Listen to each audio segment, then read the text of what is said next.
Άναψε λίγο τα φώτα, ξένο.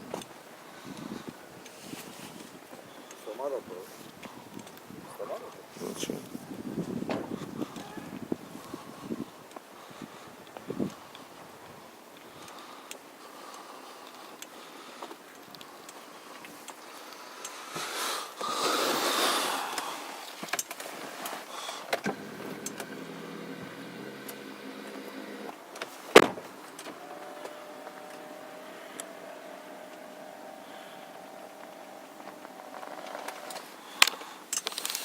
Άναψε λίγο το αυτοκίνητο.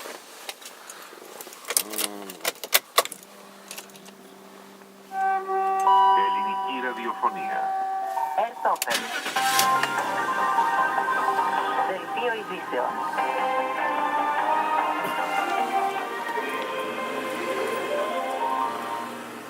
Κυρίες και κύριοι, καλημέρα σας.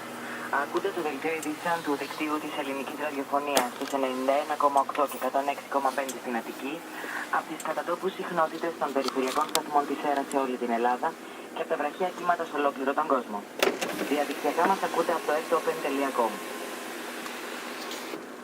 Επίσης, το πρόγραμμά μας αναμεταδίδεται σε 24ωρη βάση από τον ραδιοφωνικό σταθμό του Σωματείου Εργαζομένων Οδηγημίου στις 97,3 μέρες επικοινωνία και από τον ραδιοσταθμό του Εργατικού Κέντρου Εύβοιας στις 96,5 από τη 1 μετά το μεσημέρι έως και τις 7 το απόγευμα. Στον ήχο Αλέξανδρος Κασελάκης, στη σύνταξη ο Νίκος Κλέτσας και στο μικρόφωνο η Αδαμαντία Παπακονσταντίνου. Τη σύνθεση της κυβέρνησης συνεργασίας ΣΥΡΙΖΑ Ανεξάρτητων Ελλήνων ανακοίνωσε χθες ο νέος Υπουργός Επικρατείας Νίκος Παπάς.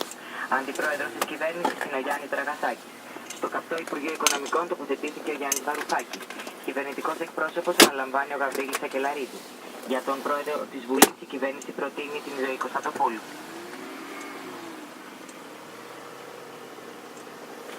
Κράτα, σε πάει, θα πάω και εσύ βγάλε με πίσω κάνω.